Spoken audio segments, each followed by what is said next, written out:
S18 ವಾರ್ತೆಗಳಿಗೆ ಸ್ವಾಗತ. ನಾನು ಕವಿತಾ. ಮೊದಲಿಗೆ ಹೆಡ್ಲೈನ್. ಸಂವಿಧಾನ ಧರ್ಮ ಗ್ರಂಥ ಎಂದು ಹೇಳುವ ಪ್ರಧಾನಿಯಿಂದ ಆತ್ಮವಂಚನೆ. ಸಂವಿಧಾನ ಬದಲು ಮೀಸಲಾತಿ ರದ್ದುಗೊಳಿಸುವುದಾಗಿ ಹೇಳುವರು. ಸಂವಿಧಾನ ರಕ್ಷಣೆಯೇ ದ್ವಾರಕನಾಥ ಪ್ರಶ್ನೆ.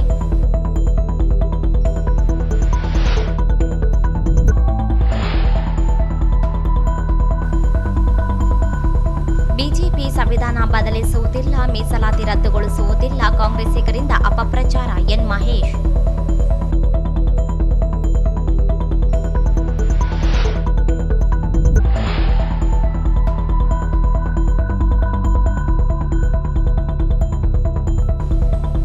ಪ್ರಜ್ವಲ್ ರೇವಣ್ಣ ಬಂಧನಕ್ಕೆ ಆಗ್ರಹಿಸಿ ಯುವ ಕಾಂಗ್ರೆಸ್ ಕಾರ್ಯಕರ್ತರಿಂದ ಪ್ರತಿಭಟನೆ.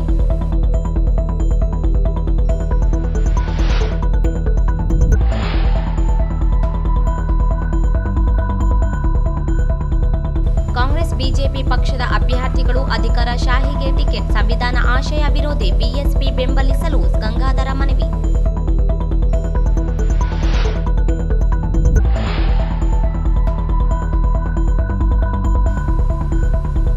ದೇವದುರ್ಗದಲ್ಲಿ ಜೆಡಿಎಸ್ ಬಿಜೆಪಿ ಅಭ್ಯರ್ಥಿಗೆ ಬೆಂಬಲಿಸುತ್ತದೆ. ವಿಡಿಯೋ ವೈರಲ್ಗೆ ಕಿವಿಗೊಡಬೇಡಿ, ಸಂತೋಷ್ ನಾಯಕ್.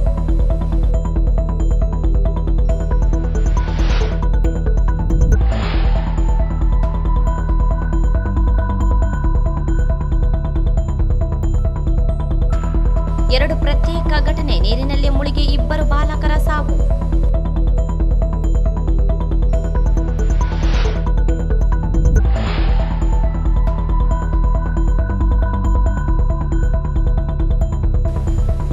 ಕಾಂಗ್ರೆಸ್ ಪಕ್ಷದ ಮಹಿಳಾ ಕಾರ್ಯಕರ್ತರಿಂದ ಪ್ರತಿಭಟನೆ.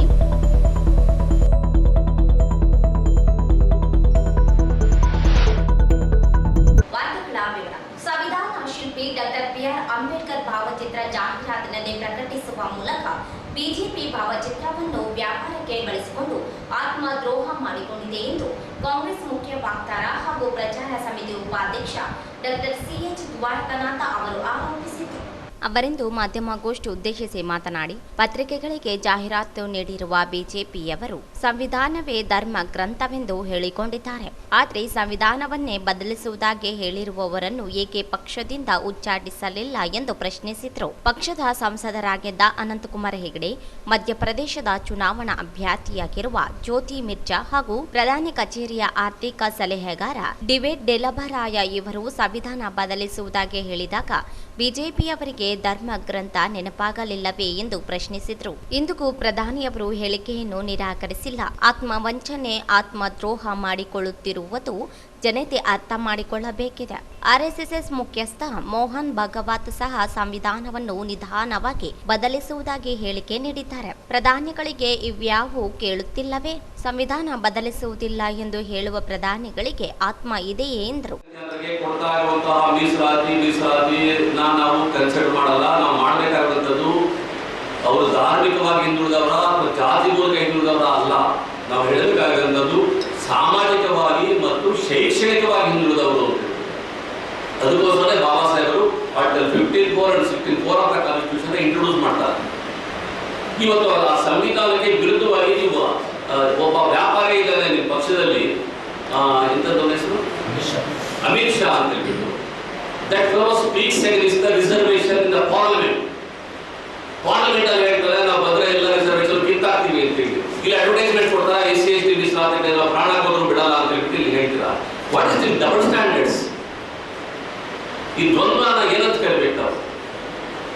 ಒಬ್ಬ ಪ್ರಧಾನಮಂತ್ರಿ ಹೇಳ್ತಾರಲ್ಲಿ ಈ ದೇಶದಲ್ಲಿ ಸುಳ್ಳುಗಳನ್ನ ಸಾಮಾನ್ಯ ಜನಕ್ಕೆ ಏನ್ ಅನ್ನಿಸ್ಬೋದು? ಆ ಪ್ರಧಾನಮಂತ್ರಿ ಸ್ಥಾನದಲ್ಲಿ ಕೂತಿರುವಂತವ್ರು ಏನ್ ಅನ್ನಿಸ್ಬೋದು? ನಿಜವಾಗ್ಲೂ ಕೂಡ ಅದು ಅತ್ಯಂತ ನೋವಿನ ವಿಷಯ ಅಂತ ನಾನು ಹೇಳಿ ಇಷ್ಟಪಡ್ತಾ ಇದ್ದೀನಿ. ಬಹಳ ಕ್ಲಿಯರ್ ಆಗಿ ಸಂವಿಧಾನವನ್ನ ಹಂತ ಹಂತವಾಗಿ ಮುಗಿಸ್ತಾರೋ ಇವರು. ದೆಹಲಿಯಲ್ಲಿ ಕುತ್ಕೊಂಡು ದೆಹಲಿಯಲ್ಲಿ ಜಂತರ್ ಮಂತರಲ್ಲಿ ಸಂವಿಧಾನವನ್ನ ಸುಟ್ಟಂತವರಿಗೆ ಏನ್ ಶಿಕ್ಷೆ ಕೊಟ್ರಿ? ನಿಮ್ಮ ಸರ್ಕಾರದ ಸಂದರ್ಭದಲ್ಲಿ ಸಂವಿಧಾನವನ್ನ ಸುಟ್ಟರಲ್ಲ ಜಂತರ್ ಮಂತರಲ್ಲಿ, ಅವ್ರಿಗೆ ಏನ್ ಶಿಕ್ಷೆ ಕೊಟ್ರಿ? ಅವ್ರನ್ನ ಹ್ಯಾಂಗ್ ಮಾಡಿದಾರೆ ನೀವು?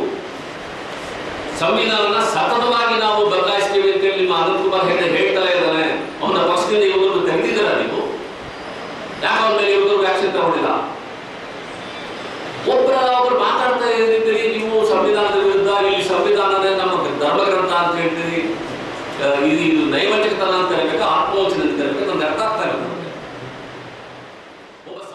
ಪರಿಶಿಷ್ಟ ಜಾತಿ ಮತ್ತು ಪಂಗಡಗಳಿಗೆ ಮೀಸಲಾತಿಯನ್ನು ಕಿತ್ತುಕೊಳ್ಳುವುದಿಲ್ಲ ಎಂದು ಹೇಳುವಾಗ ಆರ್ಥಿಕ ಹಿಂದುಳಿವಿಕೆ ಆಧಾರದ ಮೇಲೆ 10% ಮೀಸಲಾತಿ ನೀಡುವುದಾಗ ಮೀಸಲಾತಿ ಮೂಲ ಆಶಯಕ್ಕೆ ಧಕ್ಕೆ ತಂದಂತೆ ಎಂದು ತಿಳಿಯಲಿಲ್ಲವೇ ಎಂದರು. ಅಲ್ಪಸಂಖ್ಯಾತರಿಗೆ ಮೀಸಲಾತಿ ಧಾರ್ಮಿಕತೆ ಆಧಾರದ ಮೇಲೆ ನೀಡಿಲ್ಲ. ಅನೇಕ ಆಯೋಗಗಳು ಸುಪ್ರೀಂ ಕೋರ್ಟ್ನ ತೀರ್ಪಿನಲ್ಲಿಯೂ ಮೀಸಲಾತಿ ರದ್ದುಗೊಳಿಸುವಂತೆ ಹೇಳಿಲ್ಲ. ಸಾಮಾಜಿಕ ಮತ್ತು ಶೈಕ್ಷಣಿಕ ಹಿಂದುಳಿವಿಕೆ ಆಧಾರದ ಮೇಲೆ ಮುಸ್ಲಿಮರಿಗೆ ಮೀಸಲಾತಿ ನೀಡಲಾಗಿದೆ. ಆದರೆ ಬಿಜೆಪಿಯರು ತಪ್ಪಾಗಿ ಅರ್ಥೈಸಿ ಅಲ್ಪಸಂಖ್ಯಾತರ ಮೀಸಲಾತಿ ರದ್ದುಗೊಳಿಸುವುದಾಗಿ ಹೇಳುತ್ತಿದ್ದಾರೆ. ಅಂಬೇಡ್ಕರ್ ಭಾವಚಿತ್ರ ಬಳಸಿಕೊಂಡು ಸಂವಿಧಾನ ವಿರೋಧಿ ನಡೆಯನ್ನು ಅನುಸರಿಸಿ ಭಾವಚಿತ್ರವನ್ನು ವ್ಯಾಪಾರಕ್ಕಾಗಿ ಬಳಸಿಕೊಂಡಿದ್ದಾರೆ ಎಂದು ಆರೋಪಿಸಿದರು. ಕೆಳಗಡೆ ಧರ್ಮದ ಆಧಾರದಲ್ಲಿ ಮುಸ್ಲಿಮರಿಗೆ ಮೀಸಲಾತಿ ನೀಡಲು ಸಂವಿಧಾನವನ್ನೇ ತಿದ್ದುಪಡಿ ಮಾಡಲು ಕಾಂಗ್ರೆಸ್ ಸಂಚು ರೂಪಿಸಿದೆ. ನನ್ನ ಕೊನೆಯ ಉಸಿರು ಇರುವವರೆಗೂ SC ST ಹಾಗೂ OBC ವರ್ಗಗಳ ಮೀಸಲಾತಿಯನ್ನು ಕಿತ್ತು ಮುಸ್ಲಿಮರಿಗೆ ನೀಡಲು ಬಿಡುವುದಿಲ್ಲ ಅಂತ ಪ್ರಧಾನಿ ನರೇಂದ್ರ ಮೋದಿ ಅವರು ಹೇಳಿದ್ದಾರೆ. ಇದನ್ನ ಒಬ್ಬ ಪಕ್ಷದ ಬಹಳ ಜವಾಬ್ದಾರಿಯುತ ಸ್ಥಾನದಲ್ಲಿರುವಂತಹ ನಾನು ಇವತ್ತು ನಿಮಗೆ ಕ್ಲಾರಿಫೈ ಮಾಡಬೇಕಾದ ಒಂದು ದೇಶವನ್ನು ಆಳುತ್ತಿರುವಂತಹ ಒಂದು ಬಿಜೆಪಿ ಪಕ್ಷ, ಒಂದು ದೇಶದ ಪ್ರಧಾನಿ ಈ ರೀತಿಯ ಸುಳ್ಳುಗಳನ್ನು ಹೇಳೋದು ಜಗತ್ತಿನ ಯಾವುದೇ ಇತಿಹಾಸದಲ್ಲೂ ಕೂಡ ಕಂಡಿರಲಿಲ್ಲ. ಬಹುಶಃ ಹಿಟ್ಲರ್ ಒಬ್ಬ ಆ ಥರ ಹೇಳಿದ್ದ. ಹಿಟ್ಲರ್ ಯಾವ ರೀತಿ ನಾಶ ಆದ ಅಂತೇಳಿ ನಿಮಗೆಲ್ಲರೂ ಗೊತ್ತಿದೆ, ನಾನು ಹೆಚ್ಚು ಹೇಳಬೇಕಾಗಿಲ್ಲ. ಇದು ಯಾವ ರೀತಿ ಸುಳ್ಳು ಅಡ್ವರ್ಟೈಸ್ಮೆಂಟ್ ಅಂತ ಹೇಳಲಿಕ್ಕೆ ನಾನು ಹೇಳಿ ಇಚ್ಛೆ ಪಡ್ತಾರೆ. ಮೊದಲನೇದಾಗಿ ಅವ್ರು ಹೇಳುವಂಥದ್ದು ಈ ದೇಶದ ಧರ್ಮಗ್ರಂಥ ಸಂವಿಧಾನ. ನಾನು ಮೋದಿ ಅವ್ರನ್ನ ಹೇಳ್ತಾ ಇದ್ದೀನಿ, ಈ ದೇಶದ ಧರ್ಮಗ್ರಂಥ ಸಂವಿಧಾನವನ್ನ ನಿಮ್ಮ ಅನಂತಕುಮಾರ್ ಹೆಗಡೆ ಬದಲಾಯಿಸ್ತೀನಿ ಅಂತ ಹೇಳಿದಾಗ ಅವ್ರನ್ನ ಯಾಕೆ ನೀವು ಪಕ್ಷದಿಂದ ಹೊರಹಾಕಲಿಲ್ಲ? ಯಾಕೆ ಪಕ್ಷದಿಂದ ಹೊರಹಾಕಲಿಲ್ಲ? ಅದೇ ಜ್ಯೋತಿ ಮಿರ್ಧಾ ಅಂತ ಹೇಳ್ಬಿಟ್ಟು ಮಧ್ಯಪ್ರದೇಶದಲ್ಲಿ ಕಂಟೆಸ್ಟ್ ಮಾಡ್ತಾರೆ ಒಬ್ಬ ಹೆಂಗಸು. ಆ ಹೆಂಗಸು ಇವತ್ತು ಕಂಟೆಸ್ಟ್ ಮಾಡಿರೋವಾಗಲೇ ಹೇಳ್ತಾ ಇದ್ದಾರೆ, ನಾವು ಬರ್ತಾ ಇದ್ರೆ ನಾವು ಸಂವಿಧಾನವನ್ನು ಬದಲಾವಣೆ ಮಾಡುತ್ತೆ ಅಂತ ಹೇಳ್ಬಿಟ್ಟು. ಆಕೆನ ಯಾಕೆ ನೀವು ಅಭ್ಯರ್ಥಿ ಸ್ಥಾನದಿಂದ ಕಿತ್ತಾಕಲಿಲ್ಲ? ಆಕೆನ ಯಾಕೆ ಡಿಸ್ಮಿಸ್ ಮಾಡಲಿಲ್ಲ ನಿಮ್ಮ ಪಕ್ಷದಿಂದ? ನಿಮ್ಮ ಪ್ರಧಾನಮಂತ್ರಿಗಳ ಕಚೇರಿಯ ಆರ್ಥಿಕ ಸಲಹೆಗಾರ, ಪ್ರಧಾನಮಂತ್ರಿಗಳ ಕಚೇರಿಯ ಆರ್ಥಿಕ ಸಲಹೆಗಾರ ವಿವೇಕ್ ಡೆಬ್ರಾಯ್, BIBEK ವಿವೇಕ್ ಡೆಬ್ರಾಯ್, DEBROI. ಆಂಧ್ರದಲ್ಲಿ ಮುಸ್ಲಿಂ ಮೀಸಲಾತಿ ರದ್ದುಗೊಳ್ಳಲು ಧರ್ಮ ಆಧಾರದ ಮೇಲೆ ಮೀಸಲು ಕೇಳಿದ್ದರಿಂದ ತಿರಸ್ಕರಿಸಲಾಗಿದೆ. ರಾಜ್ಯದಲ್ಲಿ ಮುಸ್ಲಿಮರಿಗೆ ಹಿಂದುಳಿದ ವರ್ಗಕ್ಕೆ ಸೇರಿಸಿ ಮೀಸಲಾತಿ ನೀಡಲಾಗುತ್ತಿದೆ ಎಂದರು. ಸಂವಿಧಾನ ತಿದ್ದುಪಡಿ ಮಾಡುವ ಅಜೆಂಡಾ ಬಿಜೆಪಿ ಹೊಂದಿದೆ. ಕಾಂಗ್ರೆಸ್ ತುರ್ತು ಪರಿಸ್ಥಿತಿ ಹೇರಬಾರದಿತ್ತು. ಅದು ಸಂವಿಧಾನ ಬದಲಾವಣೆ ಮಾಡುವುದಾಗಿ ಎಲ್ಲಿಯೂ ಹೇಳಿಲ್ಲ ಎಂದರು. ಪಾಕಿಸ್ತಾನ ಪರ ಘೋಷಣೆ ಕೂಗಿದವರು ಕಾಂಗ್ರೆಸ್ಸಿಗರು ಎಂದು ಎಲ್ಲಿಯೂ ಸಾಬೀತಾಗಿಲ್ಲ ಎಂದರು. ಅಲೆಮಾರಿಗಳು ಶೋಷಿತರ ವಿರೋಧಿಯಾಗಿರುವ ಬಿಜೆಪಿಯನ್ನು ಜನರು ಬದಲಾಯಿಸಲು ನಿರ್ಧರಿಸಿದ್ದಾರೆ ಎಂದರು. ಈ ಸಂದರ್ಭದಲ್ಲಿ ರಂಗ ಮುನಿದಾಸ, ಹುಸೇನಪ್ಪ ವಿಭೂತಿ, ಸಿಂಹಾದ್ರಿ, ತಿಮ್ಮಪ್ಪ ಸ್ವಾಮಿ, ರಂಗನಾಥ, ಹುಲಿಗೆಪ್ಪ ಮಾಣಿಕ್ಯ, ಈರಣ್ಣ, ರಸ್ತೆಪ್ಪ, ಯಮನೂರಪ್ಪ ಸೇರಿದಂತೆ ಅನೇಕರಿದ್ದರು. ಬಿಜೆಪಿಯವರು ಸಂವಿಧಾನ ಬದಲು ಮಾಡುತ್ತಾರೆ, ಮೀಸಲಾತಿ ರದ್ದುಗೊಳಿಸುತ್ತಾರೆ ಎಂದು ಕಾಂಗ್ರೆಸ್ಸಿಗರು ಅಪಪ್ರಚಾರ ಮಾಡುತ್ತಿದ್ದು, ಶೋಷಿತ ಸಮುದಾಯಗಳು ತಲೆಕೆಡಿಸಿಕೊಳ್ಳದೆ ಬಿಜೆಪಿ ಅಭ್ಯರ್ಥಿಗೆ ಬೆಂಬಲಿಸುವಂತೆ ಮಾಜಿ ಸಚಿವ ಎನ್ ಮಹೇಶ್ ಅವರು ಹೇಳಿದರು. ಅವರಿಂದು ಮಾಧ್ಯಮಗೋಷ್ಠಿ ಉದ್ದೇಶಿಸಿ ಮಾತನಾಡಿ, ಮೊದಲ ಹಂತದಲ್ಲಿ ನಡೆದ 14 ಕ್ಷೇತ್ರಗಳಲ್ಲಿ ಬಿಜೆಪಿಗೆ ಉತ್ತಮ ಬೆಂಬಲ ವ್ಯಕ್ತವಾಗಿದ್ದು, ಪಕ್ಷದ ಅಭ್ಯರ್ಥಿಗಳು ಗೆಲ್ಲುವ ವಿಶ್ವಾಸವಿದೆ.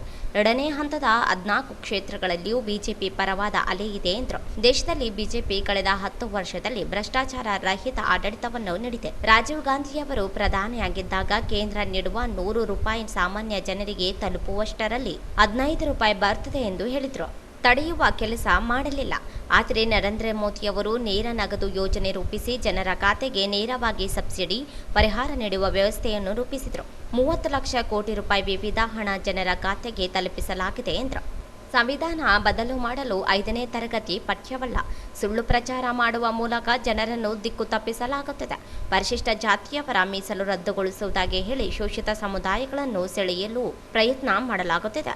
106 ಬಾರಿ ಸಂವಿಧಾನವನ್ನು ತಿದ್ದುಪಡಿ ಮಾಡಿದವರು ಸಂವಿಧಾನ ಉಳಿಸುವುದಾಗಿ ಹೇಳುತ್ತಿದ್ದಾರೆ ಎಂದು ಟೀಕಿಸಿದರು. ನೀವು ಹೆಚ್ಚಿನ ಮತದಾನವನ್ನು ಮಾಡಲಿಕ್ಕೆ ಮನೆಯಿಂದ ಹೊರಗಡೆ ಬಂದು ಭಾಗವಹಿಸಿ ಅಂತ ಮನವಿ ಮಾಡ್ತೇನೆ. ಮೊದಲನೇ ಚುನಾವಣೆಯಲ್ಲಿ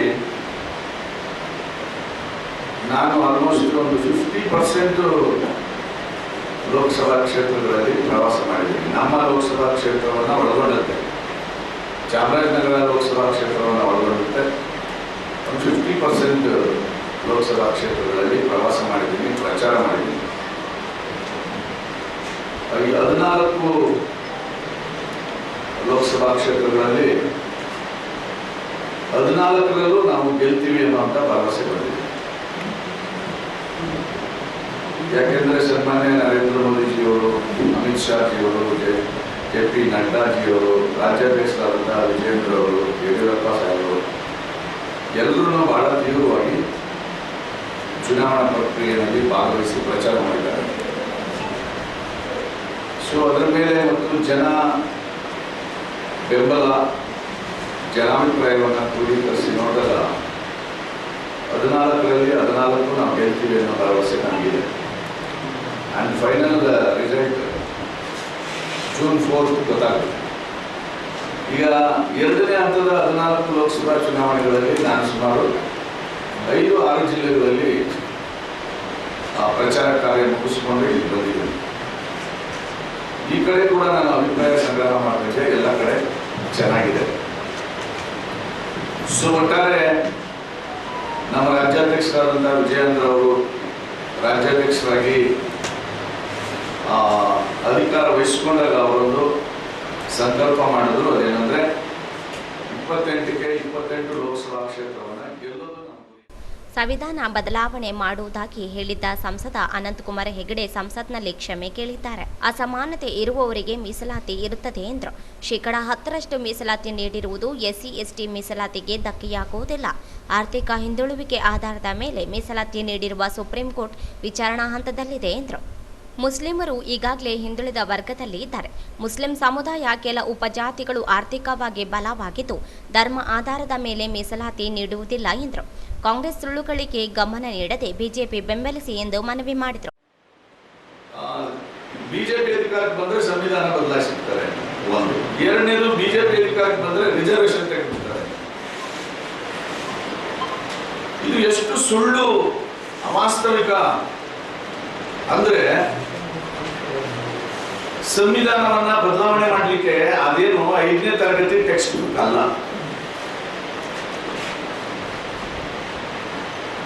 it's A rule of law. ಇವತ್ತು ನಮ್ಮ ಪಕ್ಷದಿಂದ ನೇರವಾಗಿ ಒಂದು ಅಡ್ವರ್ಟೈಸ್ಮೆಂಟ್ ಕೊಟ್ಟಿದ್ದೀವಿ. ನಮ್ಮ ದೇಶದ ಆಡಳಿತ ವ್ಯವಸ್ಥೆಯ ಧರ್ಮ ಗ್ರಂಥ ಅದು. ನರೇಂದ್ರ ಮೋದಿಜಿ ಅವರು ಇದನ್ನ ಬಹಿರಂಗವಾಗಿ ಹೇಳಿದ್ದಾರೆ. ಸೊ ಇದು ಮಗ್ಗಿ ಪುಸ್ತಕನೂ ಅಲ್ಲ, ಟೆಕ್ಸ್ಟ್ ಬುಕ್ ಅಲ್ಲ. NEP-ನ ಸಿದ್ದರಾಮಯ್ಯನವ್ರ ಸರ್ಕಾರ SCP ಮಾಡ್ತಲ್ಲ, ಆ ರೀತಿ ಬದಲಾವಣೆ ಮಾಡಕ್ಕಾಗಲ್ಲ. ಸೊ ಹಾಗಾಗಿ ಇದು ಸುಳ್ಳು. ಈ ಸುಳ್ಳಿನ ಒಳಗಡೆ ನನಗೆ ಆತಂಕ ಸೃಷ್ಟಿ ಆಗ್ತಾ ಇರೋದೇನು ಅಂತಂದ್ರೆ, ಸಂವಿಧಾನ ಬದಲಾವಣೆ ಮಾಡ್ತಾರೆ ಅನ್ನುವಂತ ಸುದ್ದಿ ಬಹಳ ಬೇಗ ತಲುಪ್ತಾ ಇರೋದು ಯಾವ ಸಮಾಜಕ್ಕೆ ಇಡೀ ದೇಶದಲ್ಲಿ, ಇಡೀ ನಮ್ಮ ರಾಜ್ಯದಲ್ಲಿ ಅಂದ್ರೆ ಶೆಡ್ಯೂಲ್ ಕಾಸ್ಟ್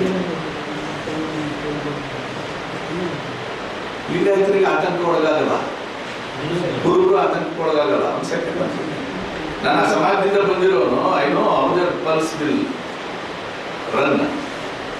ಶೆಡ್ಯೂಲ್ ಕಾಸ್ಟ್ ಇದು ಯಾಕೆ ಅಂತಂದ್ರೆ, ವಿಂಧ್ಯ ಪರ್ವತವನ್ನ ದಾಟಿ ಮೇಲಕ್ಕೆ ಹೋದ್ರೆ ಶೆಡ್ಯೂಲ್ ಕಾಸ್ಟ್ 10 ವರ್ಷಗಳಲ್ಲಿ ಬಿಜೆಪಿ ಕಡೆ ಶಿಫ್ಟ್ ಆಗಿದೆ. ರಿಡಂಡೆಂಟ್ ಕಾಂಗ್ರೆಸ್ನ ಅಪ್ರಸ್ತುತ ಮಾಡಿ ಬಿಜೆಪಿ ಕಡೆ ಶಿಫ್ಟ್ ಆಗಿದೆ. ಸೌತ್ ಇಂಡಿಯಾದಲ್ಲಿ ಇದನ್ನ ಇಂಟ್ಯಾಕ್ಟ್ ಆಗಿ ಉಳಿಸ್ಕೊಳ್ಳಿಕ್ಕೆ ಶೆಡ್ಯೂಲ್ ಕಾಸ್ಟ್ ನ ಟಾರ್ಗೆಟ್ ಮಾಡ್ತಾ ಇದ್ದಾರೆ. ಆದ್ರೆ ಇದ್ರ ಒಳಗಡೆ ಇರುವಂತಹ ಈ ಸಂದರ್ಭದಲ್ಲಿ ಜಿಲ್ಲಾ ಕಾರ್ಯದರ್ಶಿ ರವೀಂದ್ರ ಜಲ್ದರ್, KM ಪಾಟೀಲ್, P ಯಲ್ಲಪ್ಪ, ಮೌನೇಶ, ಸುರೇಶ್, ಪ್ರದೀಪ್, ದೀಪಾ ಶರ್ಮಾ, ಆಂಜನೇಯ ಕಿರಣ್ ಸೇರಿದಂತೆ ಅನೇಕರಿದ್ದರು. ಮಹಿಳೆಯರ ಮೇಲೆ ದೈಹಿಕವಾಗಿ ದೌರ್ಜನ್ಯ ಎಸಗಿ ದೇಶದಿಂದ ಪರಾರಿಯಾಗಿರುವ ಪ್ರಜ್ವಲ್ ರೇವಣ್ಣರನ್ನು ಬಂಧಿಸಬೇಕು ಎಂದು ಆಗ್ರಹಿಸಿ ಯುವ ಕಾಂಗ್ರೆಸ್ ವತಿಯಿಂದ ನಗರದ ಅಂಬೇಡ್ಕರ್ ವೃತ್ತದಲ್ಲಿ ಪ್ರತಿಭಟನೆ ನಡೆಸಿದರು. ಮಹಿಳೆಯರ ರಕ್ಷಣೆ ಪರವಾಗಿ ಮಾತನಾಡುವ ಪ್ರಧಾನಿ ನರೇಂದ್ರ ಮೋದಿ ಅವರು ಮೌನ ವಹಿಸಿದ್ದನ್ನು ಖಂಡಿಸಿದರು. ಪ್ರಜ್ವಲ್ ರೇವಣ್ಣರ ಚುನಾವಣೆ ಮತದಾನ ಬಳಿಕ ದೇಶ ಬಿಟ್ಟು ಹೋಗುವಂತೆ ಮಾಡಿದ ಕೇಂದ್ರ ಸರ್ಕಾರದ ಆಕ್ರೋಶ ವ್ಯಕ್ತಪಡಿಸಿದರು. ಲೋಕಸಭಾ ಚುನಾವಣೆಯಲ್ಲಿ ಬಿಜೆಪಿ ಪಕ್ಷ ಜೆಡಿಎಸ್ ಜೊತೆಗೆ ಮೈತ್ರಿ ಮಾಡಿಕೊಂಡು ಅಭ್ಯರ್ಥಿಯಾಗಿರುವ ಪ್ರಜ್ವಲ್ ರೇವಣ್ಣರನ್ನು ವಿರುದ್ಧ ಬಿಜೆಪಿ ನಾಯಕರು ಮಾತನಾಡದೇ ಇರುವುದಕ್ಕೆ ಆಕ್ರೋಶ ಹೊರಹಾಕಿದರು. ಈ ವೇಳೆ ರಾಷ್ಟ್ರೀಯ ಯೂತ್ ಕಾಂಗ್ರೆಸ್ ಅಧ್ಯಕ್ಷ ಬಿವಿ ಶ್ರೀನಿವಾಸ್ ಅವರು ಮಾತನಾಡಿ, ಪ್ರಜ್ವಲ್ ರೇವಣ್ಣ ಅವರ ಅಶ್ಲೀಲ ವಿಡಿಯೋ ಬಿಡುಗಡೆಯಾದ ಬಳಿಕ ಬಿಜೆಪಿಯವರೇ ದೇಶ ಬಿಟ್ಟು ಹೋಗುವಂತೆ ಮಾಡಿದ್ದಾರೆ. ತಾವು ಮಾಡಿದ ತಪ್ಪನ್ನು ಡಿಕೆ ಶಿವಕುಮಾರ್ ಮೇಲೆ ಹಾಕುತ್ತಿದ್ದು ತಮ್ಮ ಬಂಡವಾಳ ಎಲ್ಲಿ ರಟ್ಟಾಗುತ್ತದೆ ಎಂದು ಸುಮ್ಮನಾಗಿದ್ದಾರೆ. ಮೈತ್ರಿ ಮಾಡಿಕೊಂಡ ಬಿಜೆಪಿ ನಾಯಕರು ಈ ಬಗ್ಗೆ ಮಾತನಾಡದೆ ಮೌನ ವಹಿಸಿದ್ದಾರೆ ಎಂದರು. ನೇಹಾ ಪ್ರಕರಣದಲ್ಲಿ ಪ್ರಧಾನಿ ನರೇಂದ್ರ ಮೋದಿ ಅವರು ಭಾಷಣದಲ್ಲಿ ಮಾತನಾಡುತ್ತಾರೆ. ಆದರೆ 400 ಅಧಿಕ ಮಹಿಳೆಯರ ಅಶ್ಲೀಲ ವಿಡಿಯೋ ಪ್ರಕರಣದಲ್ಲಿರುವ ಮೈತ್ರಿ ಅಭ್ಯರ್ಥಿ ಪ್ರಜ್ವಲ್ ರೇವಣ್ಣರ ಬಗ್ಗೆ ಪ್ರಧಾನಿ ನರೇಂದ್ರ ಮೋದಿ ಮೌನ ವಹಿಸಿದ್ದಾರೆ ಎಂದು ಆರೋಪಿಸಿದರು.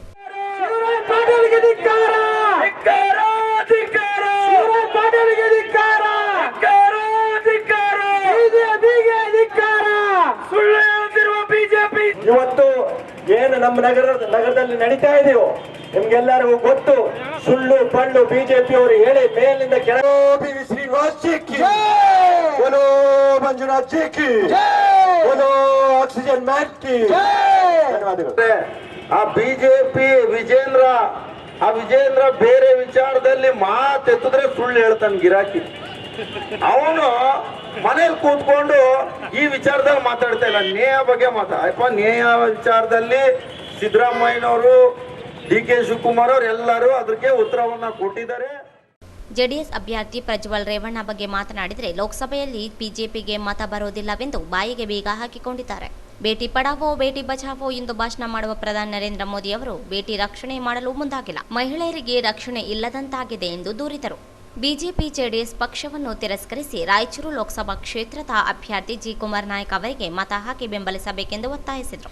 ಈ ಸಂದರ್ಭದಲ್ಲಿ ಯುವ ಮುಖಂಡ ರವಿ ಬೋಸರಾಜು, ಮಂಜುನಾಥ, ಅರುಣ್ ತೋತರಬಂಡಿ ಸೇರಿದಂತೆ ಅನೇಕ ಕಾರ್ಯಕರ್ತರು ಭಾಗವಹಿಸಿದರು. ಕಾಂಗ್ರೆಸ್ ಮತ್ತು ಬಿಜೆಪಿ ಪಕ್ಷಗಳು ಸಂವಿಧಾನ ವಿರೋಧಿಯಾಗಿ ಪಕ್ಷದ ಅಭ್ಯರ್ಥಿಗಳಿಗೆ ಟಿಕೆಟ್ ನೀಡಿದೆ. ಬಹುಜನ ಸಮಾಜ ಪಕ್ಷ ಸಾಮಾನ್ಯ ವ್ಯಕ್ತಿಗೆ ಟಿಕೆಟ್ ನೀಡಿತು. ಜನರು ಬಿಎಸ್ಪಿ ಬೆಂಬಲಿಸಬೇಕೆಂದು ಬಹುಜನ ಸಮಾಜದ ಪಕ್ಷ ರಾಜ್ಯ ಉಪಾಧ್ಯಕ್ಷ ಗಂಗಾಧರ್ ಅವರು ಹೇಳಿದರು. ಅವರಿಂದು ಮಾಧ್ಯಮಗೋಷ್ಠಿ ಉದ್ದೇಶಿಸಿ ಮಾತನಾಡಿ, ಬಿಜೆಪಿ ರಾಜರಿಗೆ ಟಿಕೆಟ್ ನೀಡಿದರೆ ಕಾಂಗ್ರೆಸ್ ಅಧಿಕಾರಿಯೊಬ್ಬರಿಗೆ ಟಿಕೆಟ್ ನೀಡಿದೆ. ಎರಡು ಪಕ್ಷಗಳ ನಡೆಯಿಂದ ಪ್ರಜಾಪ್ರಭುತ್ವ ವ್ಯವಸ್ಥೆಯೇ ಆತಂಕಕ್ಕೆ ಸಿಲುಕಿದೆ ಎಂಬ ಭಾವನೆ ಮೂಡಿಸಿದೆ. ಸಂವಿಧಾನ ಆಶಯಗಳಿಗೆ ವಿರುದ್ಧವಾಗಿ ಸಾಮಾನ್ಯ ಜನರಿಗೆ ರಾಜಕೀಯ ಅಧಿಕಾರ ನೀಡದೆ ಬಡತನ, ನಿರುದ್ಯೋಗ, ಜಾತಿ ಪದ್ಧತಿಯನ್ನು ಜೀವಂತವಾಗಿದ್ದು ಅಭಿವೃದ್ಧಿ ಭ್ರಮೆಯನ್ನು ಸೃಷ್ಟಿಸಲಾಗುತ್ತಿದೆ.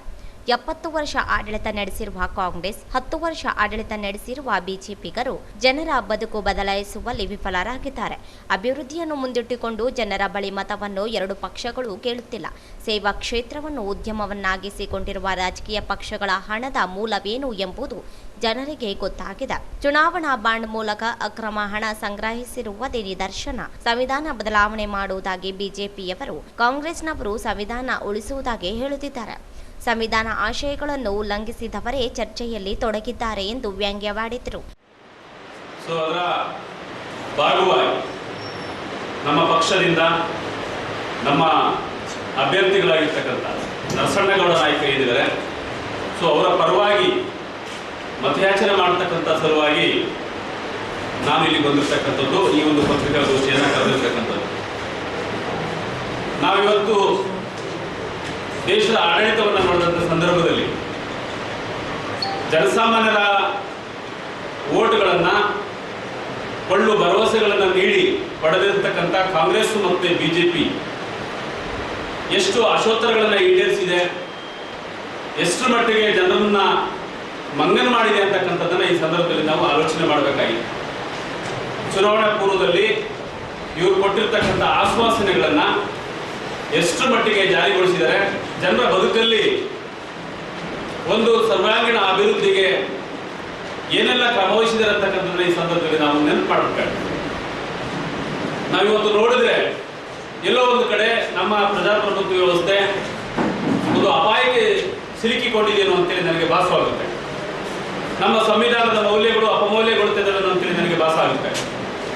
ನಾನೊಬ್ಬ ವಕೀಲನಾಗಿ ನಾನು ಸಂವಿಧಾನವನ್ನು ಓದಿ ಅರ್ಥ ಮಾಡ್ತಿರೋ ರೀತಿಯಲ್ಲಿ, ಬಾಬಾ ಸಾಹೇಬ್ ಅಂಬೇಡ್ಕರ್ ಅವರು ಹೇಳಿರೋ ರೀತಿಯಲ್ಲಿ ಸಂವಿಧಾನವನ್ನು ಯಥಾವತ್ತಾಗಿ ಜಾರಿ ಮಾಡಿದರೆ ನಮ್ಮನ್ನು ಆಳ್ವಿಕೆ ಮಾಡತಕ್ಕಂಥ ಸರ್ಕಾರಗಳು ಕೇವಲ 20 ವರ್ಷಗಳಲ್ಲಿ ಈ ದೇಶವನ್ನು ಸೂಪರ್ ಪವರ್ ಕಂಟ್ರಿಯಾಗಿ ಮಾಡ್ಬೋದು ಅಂತಕ್ಕಂಥ ಮಾತನ್ನ ಸಂವಿಧಾನ ಶಿಲ್ಪಿಗಳಾಗಿರ್ತಕ್ಕಂಥ ಬಾಬಾ ಸಾಹೇಬ್ ಅಂಬೇಡ್ಕರ್ ಅವರು ಹೇಳಿದರು.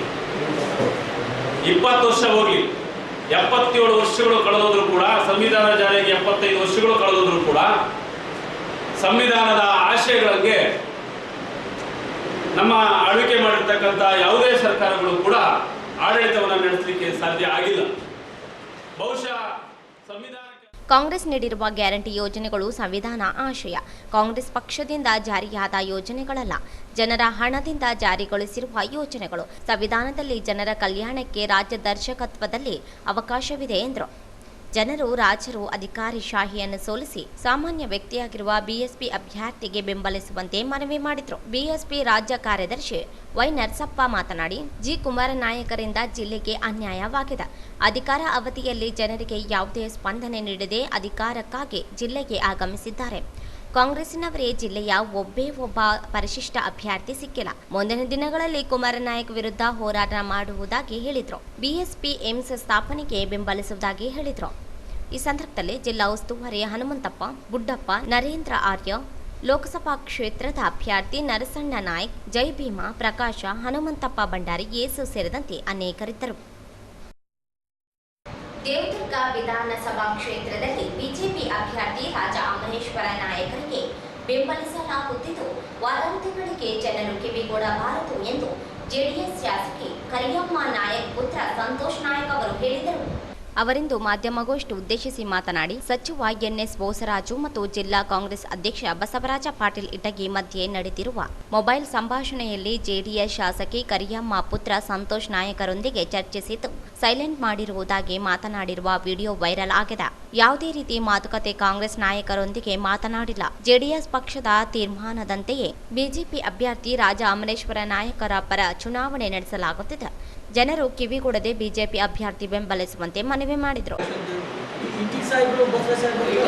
ಈಗ ಅವ್ರೀಗ ನಮ್ಮ ಜಿಲ್ಲೆಯ ಒಂದು ಒಳ್ಳೆಯ ವ್ಯಕ್ತಿಗಳು, ಒಂದು ಗೌರವಾನ್ವಿತ ಒಬ್ಬರು ಸಚಿವರಿದ್ದಾರೆ, ಒಬ್ಬರು ಮಾಜಿ MLC ಅವರಿದ್ದಾರೆ, ಜಿಲ್ಲಾ ಕಾಂಗ್ರೆಸ್ ಅಧ್ಯಕ್ಷರಿದ್ದಾರೆ. ಈ ತರ ಸಂಭಾಷಣೆ ಮಾಡಬಹುದು. ಇದು ಏನಂತಂದ್ರೆ ಒಂದು ಸಣ್ಣತನ ಇದ್ದಾಗುತ್ತಂತ ಕಳೆದ ಚುನಾವಣೆಯಲ್ಲಿ ಸಪೋರ್ಟ್ ಮಾಡಿರ್ಬೇಕು, ಏನೇ ಇರಲಿ ಮಾಡಿರ್ಬೋದು. ಅದು ಹಿಂದಿನ ಚುನಾವಣೆಯಲ್ಲಿ ಕರಿಯಮ್ಮ ಅವರಿಗೆ ಅವ್ರು ಸಪೋರ್ಟ್ ಮಾಡಿದಾರಲ್ವಾ?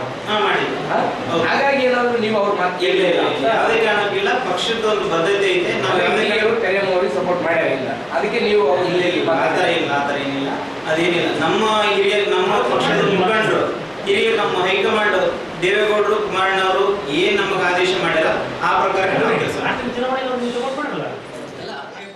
ಈ ಸಂದರ್ಭದಲ್ಲಿ ಜೆಡಿಎಸ್ ಮುಖಂಡರುಗಳಾದ ಎನ್ ಶಿವಶಂಕರ, ಕಾಜನಗೌಡ ಗಬ್ಬೂರು, ಉಮೇಶ್, ಬಾಬು ನಾಯಕ, ಆಂಜನೇಯ, ರಾಮಣ್ಣ ಸೇರಿದಂತೆ ಅನೇಕರಿದ್ದರು.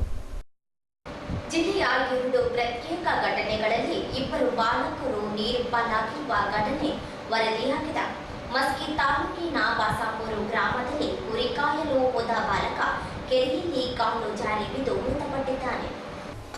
ಮೃತ ಬಾಲಕ ಗ್ರಾಮದ ಆನಂದ ಶಿವಪ್ಪ 9 ವರ್ಷ ಎಂದು ಗುರುತಿಸಲಾಗಿದೆ. ಗ್ರಾಮದ ಕನಕಪ್ಪ ಇವರ ಜಮೀನಿನಲ್ಲಿರುವ ಕೆರೆಯಲ್ಲಿ ಕುರಿಗಳಿಗೆ ನೀರು ಕುಡಿಸಲು ಹೋದಾಗ ಘಟನೆ ಜರುಗಿದೆ. ರಸ್ತೆಯಲ್ಲಿ ಹೋಗುತ್ತಿದ್ದ ಜನರು ಗಮನಿಸಿ ಕೆರೆಗೆ ಇಳಿದು ಹುಡುಕಾಟ ನಡೆಸಿದ ಬಳಿಕ ಬಾಲಕನ ಮೃತದೇಹವನ್ನು ಹೊರತೆಗೆದಿದ್ದಾರೆ. ಮತ್ತೊಂದು ಲಿಂಗಸಗೂರು ತಾಲೂಕಿನ ಹಟ್ಟಿ ಚಿನ್ನದ ಗಣಿ ಸಮೀಪದ ಕೋಟ ಗ್ರಾಮದ ಹತ್ತಿರ 9A ಕೆನಾಲ್ನಲ್ಲಿ ಈಜಲು ಹೋಗಿ ಹಟ್ಟಿ ಪಟ್ಟಣದ ಬಾಲಕ ಅಯ್ಯನ್ ಶಫಿ 17 ವರ್ಷವಾಗಿದ್ದು ಸಾವನ್ನಪ್ಪಿರುವ ಘಟನೆ ಶನಿವಾರ ಮಧ್ಯಾಹ್ನ ನಡೆದಿದೆ. ಅಗ್ನಿಶಾಮಕ ದಳದ ಸಿಬ್ಬಂದಿ ಹಾಗೂ ಸ್ಥಳೀಯರು ಸಹಕಾರದೊಂದಿಗೆ ಶೋಧ ಕಾರ್ಯ ನಡೆಸಿ ಸಂಜೆ ಶವವನ್ನು ಹೊರತೆಗೆಯುವಲ್ಲಿ ಯಶಸ್ವಿಯಾಗಿದ್ದಾರೆ.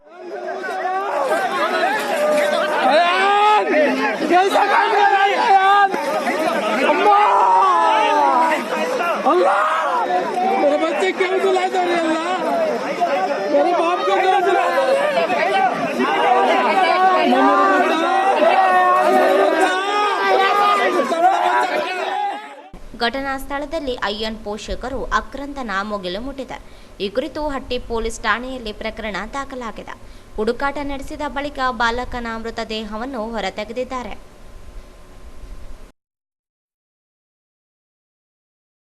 ಹಾಸನ ಎನ್ಡಿಎ ಅಭ್ಯರ್ಥಿಯಾದ ಪ್ರಜ್ವಲ್ ರೇವಣ್ಣ ವಿರುದ್ಧ ಕಾಂಗ್ರೆಸ್ ಪಕ್ಷದ ಮಹಿಳಾ ಕಾರ್ಯಕರ್ತರಿಂದ ಪಂಚಿನ ಹಾಗೂ ಮೇಣದ ಬತ್ತಿ ಪ್ರತಿಭಟನೆಯನ್ನು ಅಂಬೇಡ್ಕರ್ ವೃತ್ತದಲ್ಲಿ ಹಮ್ಮಿಕೊಳ್ಳಲಾಗಿತ್ತು. ಹಾಸನ ಲೋಕಸಭಾ ಕ್ಷೇತ್ರದ ಎನ್ಡಿಎ ಅಭ್ಯರ್ಥಿಯಾದ ಪ್ರಜ್ವಲ್ ರೇವಣ್ಣ ಇವರು ಸುಮಾರು 3,000 ಮಹಿಳೆಯರ ಮೇಲೆ ಅತ್ಯಾಚಾರವೆಸಗಿದ ಪ್ರಕರಣವನ್ನು ಖಂಡಿಸಿ ಕರ್ನಾಟಕ ರಾಜ್ಯ ಮಹಿಳಾ ಕಾಂಗ್ರೆಸ್ ಅಧ್ಯಕ್ಷರಾದ ಪುಷ್ಪಾ ಅಮರನಾಥ ಇವರ ಆದೇಶದ ಮೇರೆಗೆ ರಾಯಚೂರು ಜಿಲ್ಲೆಯ ಕಾಂಗ್ರೆಸ್ ಪಕ್ಷದ ಮಹಿಳಾ ಕಾರ್ಯಕರ್ತರು ಸೇರಿ ಪ್ರತಿಭಟನೆಯನ್ನು ನಿನ್ನೆ ಸಂಜೆ 6:30ಕ್ಕೆ ಡಾಕ್ಟರ್ ಬಿಆರ್ ಅಂಬೇಡ್ಕರ್ ವೃತ್ತದಲ್ಲಿ ಪ್ರತಿಭಟನೆ ನಡೆಸಿದರು.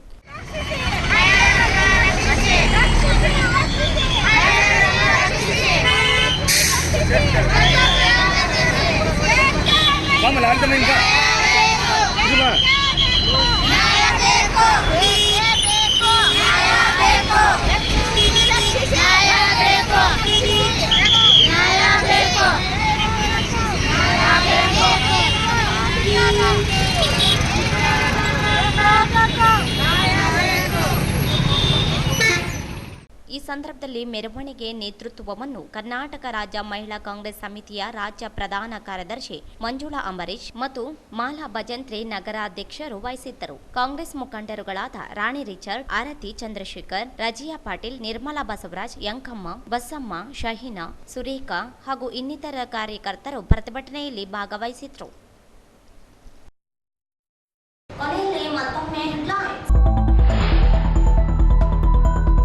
ಸಂವಿಧಾನ ಧರ್ಮ ಗ್ರಂಥ ಎಂದು ಹೇಳುವ ಪ್ರಧಾನಿಯಿಂದ ಆತ್ಮವಂಚನೆ. ಸಂವಿಧಾನ ಬದಲು ಮೀಸಲಾತಿ ರದ್ದುಗೊಳಿಸುವುದಾಗಿ ಹೇಳುವರು ಸಂವಿಧಾನ ರಕ್ಷಣೆಯೇ? ದ್ವಾರಕನಾಥ ಪ್ರಶ್ನೆ.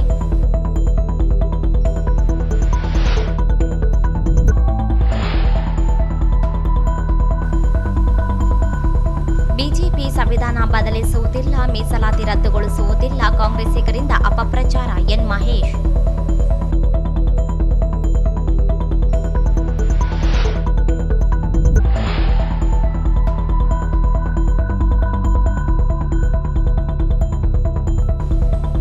ಪ್ರಜ್ವಲ್ ರೇವಣ್ಣ ಬಂಧನಕ್ಕೆ ಆಗ್ರಹಿಸಿ ಯುವ ಕಾಂಗ್ರೆಸ್ ಕಾರ್ಯಕರ್ತರಿಂದ ಪ್ರತಿಭಟನೆ.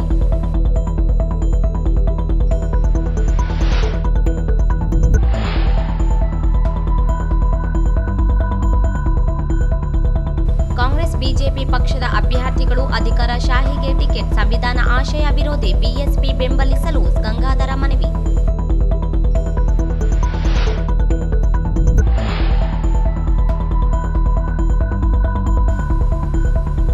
ದೇವದುರ್ಗದಲ್ಲಿ ಜೆಡಿಎಸ್ ಬಿಜೆಪಿ ಅಭ್ಯರ್ಥಿಗೆ ಬೆಂಬಲಿಸುತ್ತದೆ. ವಿಡಿಯೋ ವೈರಲ್ಗೆ ಕಿವಿಗೊಡಬೇಡಿ, ಸಂತೋಷ್ ನಾಯಕ್.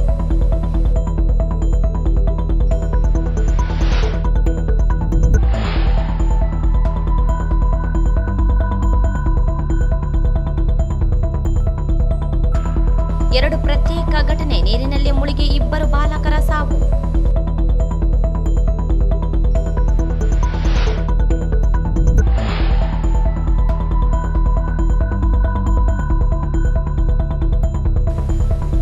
ಕಾಂಗ್ರೆಸ್ ಪಕ್ಷದ ಮಹಿಳಾ ಕಾರ್ಯಕರ್ತರಿಂದ ಪ್ರತಿಭಟನೆ.